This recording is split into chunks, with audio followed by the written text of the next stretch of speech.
পুরো মধ্যপ্রাচ্য জুড়ে বাজছে তৃতীয় বিশ্বযুদ্ধের দামামা। আর এরই মধ্যেই আমাদের হাতে এসে পৌঁছেছে গুরুত্বপূর্ণ আন্তর্জাতিক সংবাদ। শুরুতেই শিরোনাম, আরব লীগের জরুরি অধিবেশন, ইসরায়েলি হুমকির মুখে ইরাকের প্রতি নিশ্চিত সমর্থন ঘোষণা।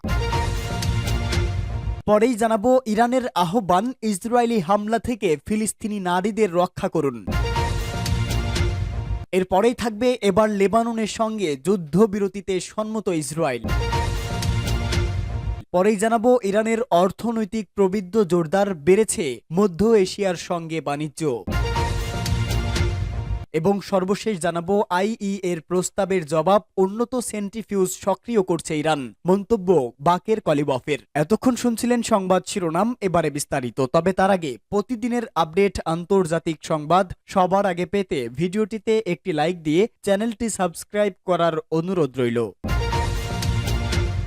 আরব লীগের জরুরি অধিবেশন, ইসরায়েলি হুমকির মুখে ইরাকের প্রতি নিশ্চিত সমর্থন ঘোষণা। ইহুদিবাদী ইসরায়েল ইরাকের বিরুদ্ধে হামলা চালানোর বিষয়ে যে সমস্ত হুমকি দিচ্ছে তার বিরুদ্ধে বাগদাদের প্রতি নিশ্চিত সমর্থনের ঘোষণা দিয়েছে আরব লীগ। গতকাল মিশরের কায়রোয় আরব লীগের জরুরি বৈঠক থেকে এই সমর্থনের কথা ঘোষণা করা হয়। মধ্যপ্রাচ্য অঞ্চলে দখলদার ইসরায়েলের হামলা ও ধ্বংসাত্মক যুদ্ধের অবসান ঘটানোর জন্য আন্তর্জাতিক সম্প্রদায়ের হস্তক্ষেপের আহ্বান জানানো হয়েছে ওই বৈঠক থেকে। গতকালের এই জরুরি অধিবেশনে যোগ দেন আরব লীগের স্থায়ী প্রতিনিধিরা এবং এতে সভাপতিত্ব করেন ইয়েমেন। ইরাকের বিরুদ্ধে সামরিক অভিযান চালানোর বিষয়ে ইসরায়েলের হুমকি নিয়ে অধিবেশনে আলোচনা করা হয়। বৈঠকে যোগ দেওয়া কর্মকর্তারা এক বিবৃতিতে বলেছেন, বৈঠক থেকে নিন্দা জানিয়ে বলা হয়, ইহুদিবাদী ইসরায়েল এই অঞ্চলে যুদ্ধের বিস্তার ঘটাতে চাইছে। অবস্থায় ইরাকের জাতীয় ভৌগোলিক অখণ্ডতা এবং সার্বভৌমত্ব রক্ষার জন্য এই দেশটির প্রতি সমর্থন দেওয়ার প্রয়োজন রয়েছে। বিবৃতিতে আরব লীগের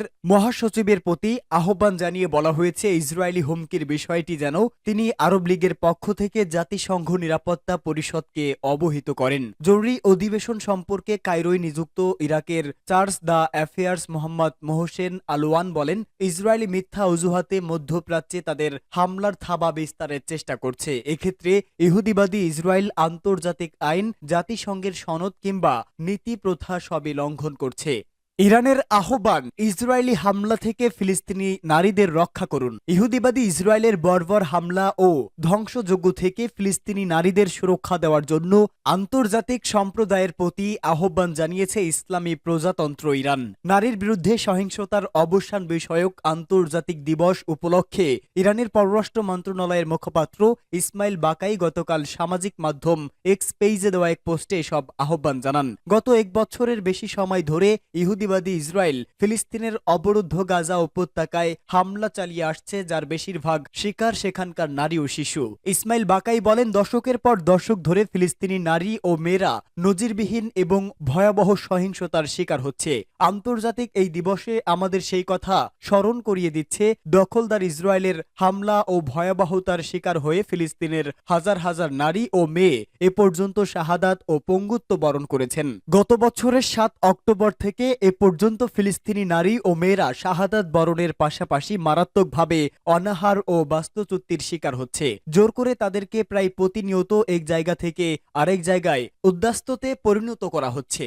লেবাননের সঙ্গে যুদ্ধবিরতিতে সম্মত ইসরায়েল। লেবাননে অব্যাহতভাবে হামলা চালিয়ে আসছে ইসরায়েল। দেশটির এই হামলায় একের পর এক প্রাণ হারাচ্ছে বেসামরিক লোকজন। ফলে দুই দেশের মধ্যে যুদ্ধবিরতির প্রচেষ্টা চালিয়ে যাচ্ছে যুক্তরাষ্ট্র। তবে এবারও চুক্তিতে নীতিগতভাবে সম্মত হয়েছে ইসরায়েল। টাইমস অব ইসরায়েল এক প্রতিবেদনে এই খবর জানিয়েছে। প্রতিবেদনে বলা হয়েছে, লেবাননের প্রতিরোধ যোদ্ধা হিজবুল্লাহর সঙ্গে ইসরায়েলের প্রধানমন্ত্রী বেনিয়ামিন নেতানিয়াহু যুদ্ধবিরতিতে সম্মত হয়েছেন। মার্কিন প্রণীত এই যুদ্ধবিরতি কিভাবে জনগণের সামনে উপস্থাপন করা হবে তা নিয়ে তিনি কাজ শুরু করেছেন। বিভিন্ন সূত্র জানিয়েছে, উচ্চ পর্যায়ের বৈঠকের পর নেতানিয়াহু এই প্রস্তাবে রাজি হয়েছেন। ইসরায়েলি কর্মকর্তাদের বরাতে দেশটির সংবাদ মাধ্যম কান ও ওয়াইনেট ও হারেটস জানিয়েছে, ওয়াশিংটন এবং বৈরুত উল্লেখ করেছে যে প্রস্তাবটির অনুমোদন চূড়ান্ত করা হয়নি। কিছু বিষয়ে এখন পর্যন্ত পরিমার্জন করার সুযোগ রয়েছে। জেরুজালেম প্রস্তাবটি নীতিগতভাবে অনুমোদন অনুমোদন করেছে।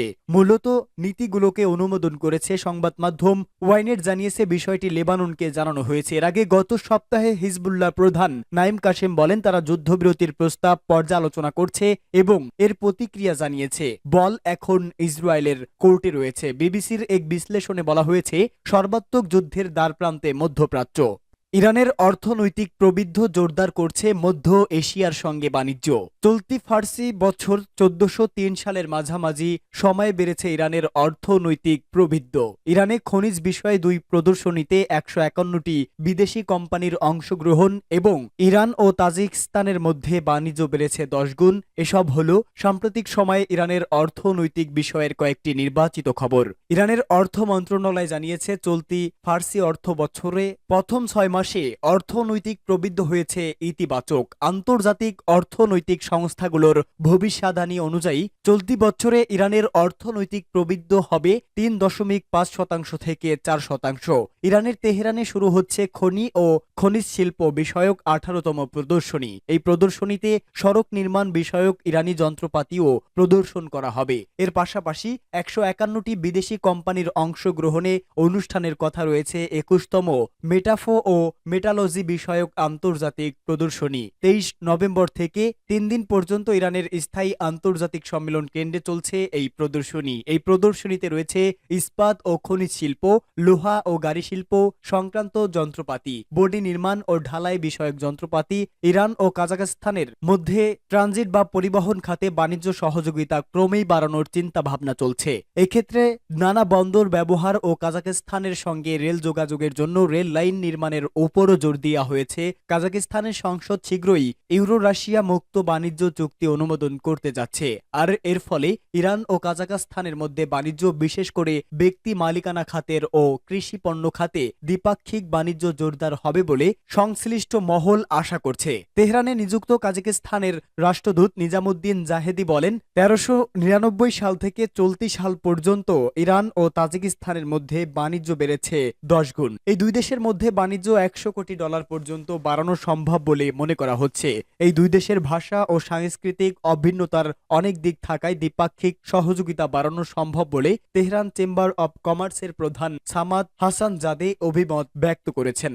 উন্নত সেন্ট্রিফিউজ সক্রিয় করেছে ইরান, বলছে কলিবব। ইসলামী প্রজাতন্ত্র ইরানের জাতীয় সংসদের স্পিকার মোহাম্মদ বাকের কলিবব বলেছে তার দেশের বেসামরিক পরমাণু কর্মসূচির বিরুদ্ধে রাজনৈতিক উদ্দেশ্য প্রণোদিত প্রস্তাব পাশ হওয়ার জবাবে তেহরান নতুন এবং উন্নত সেন্ট্রিফিউজ সক্রিয় করেছে। কলিবব গতকাল সংসদে উন্মুক্ত অধিবেশনে এই তথ্য দেন। গত সপ্তাহে আইইএর বোর্ড অব গভর্নর্স ইরান বিরোধী প্রস্তাব পাশ করেছে। প্রস্তাবের পক্ষে 19টি দেশ এবং বিপক্ষে 3টি দেশ ভোট দেয়। তবে ভোটদানে বিরত ছিল 12টি দেশ। তিনি বলেন ব্রিটেন, ফ্রান্স, জার্মানি এবং আমেরিকার তোলা এই প্রস্তাব ভিত্তিহীন, রাজনৈতিক উদ্দেশ্য প্রণোদিত এবং ধ্বংসাত্মক দৃষ্টিভঙ্গির প্রতিফলন। তিনি আরো বলেন এসব দেশ ইরানের শান্তিপূর্ণ পারমাণবিক কর্মসূচির বিষয়ে অযৌক্তিক এবং অসম্মতিমূলক প্রস্তাব পাশ করেছে। কলিবব বলেন আইইএর বোর্ড অব গভর্নরদের রাজনৈতিক অপব্যবহারের প্রতিবাদে ইরান অবিলম্বে জবাব দিয়েছে এবং ধারাবাহিকভাবে উন্নত সেন্ট্রিফিউজও চালু করা শুরু করেছে। তিনি জানান আইইএর বিশ্বাসযোগ্যতা এবং স্বাধীনতাকে প্রশ্নবিদ্ধ করার পাশাপাশি সংস্থার সাথে তেহরানের গঠনমূলক যোগাযোগের পরিবেশকে বিঘ্নিত করার জন্য ইউরোপের 3 দেশ ও আমেরিকা ইরানের শান্তিপূর্ণ পরমাণু কর্মসূচিকে অজুহাত হিসাবে ব্যবহার করছে। বাকের কলিবব এজন্য এসব দেশের কঠোর নিন্দা ও সমালোচনা করেন।